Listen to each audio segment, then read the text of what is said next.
The Predator captain mocked human weakness, then realized the Predator was caged with us. Captain Zekthera towered over the cowering humans in the detention bay, his razor-sharp talons clicking against the metal deck plates. The massive Vorthon, Predator's forearms flexed with barely contained violence, each muscle beneath his scaled hide rippling with predatory grace. His species had ruled a dozen star systems through sheer brutality, and these soft, pink creatures represented nothing more than easy prey. "Look at them," Zekthera growled to his lieutenant, mandibles clicking in amusement. How did such pathetic beings ever leave their homeworld?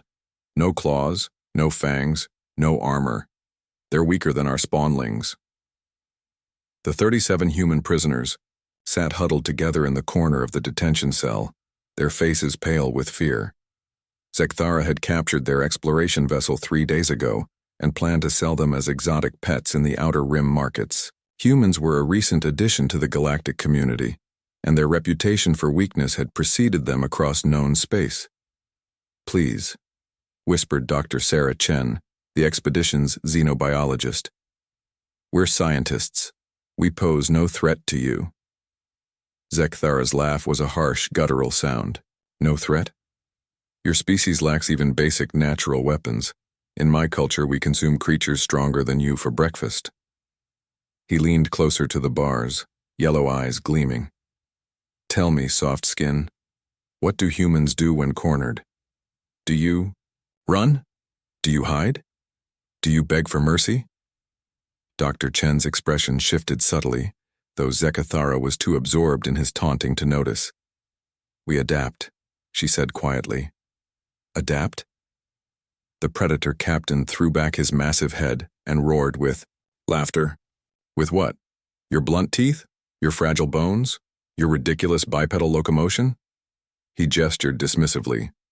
"Evolution clearly favored us, not you."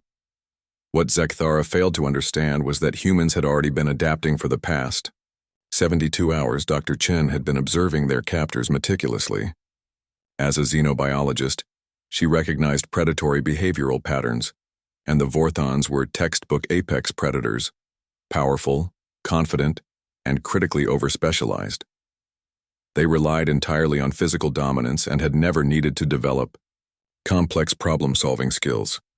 Meanwhile, the humans had been busy. Engineer Martinez had identified the detention bay's power coupling weaknesses. Historian Thompson had decoded enough Vorthon cultural context from their behavior to predict their routines. Even young intern Katie had contributed by mapping the guard rotation patterns. But it was Dr. Chen who understood the most crucial factor. Vorthons were apex predators who had never faced true adversity. They had no concept of what cornered humans were capable of. "You know what's interesting about predator species?" Dr. Chen said conversationally, standing up despite the threatening growls from the guards. "They're often incredibly predictable. They rely on intimidation because raw strength has always been sufficient." Zekthara's eyes narrowed. "Are you attempting to threaten me, prey creature?"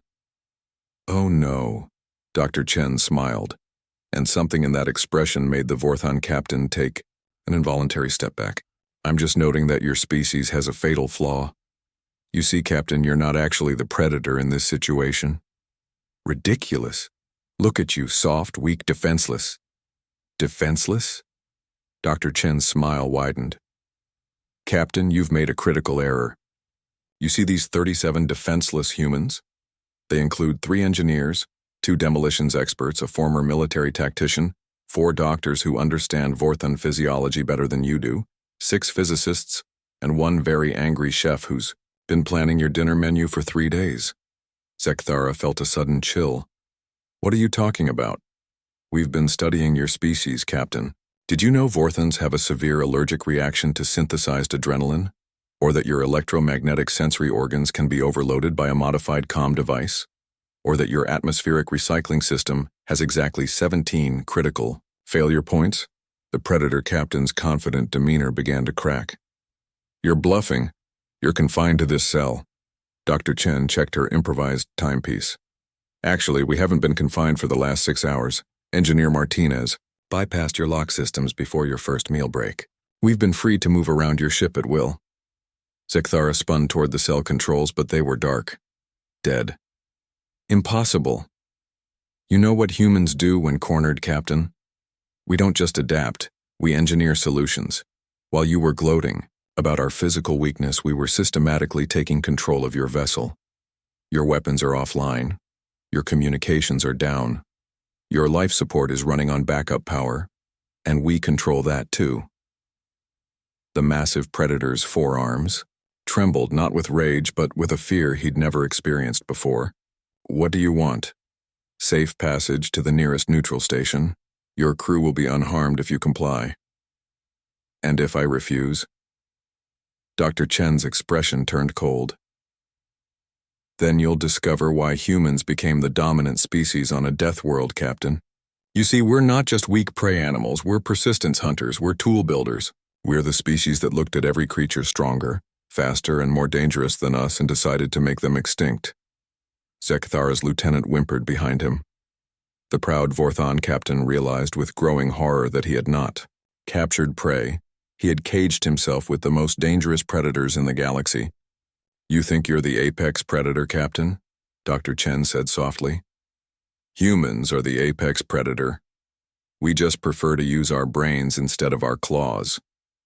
As alarms began blaring throughout the ship and the lights flickered ominously, Zekthara finally understood the truth that the galaxy was slowly learning.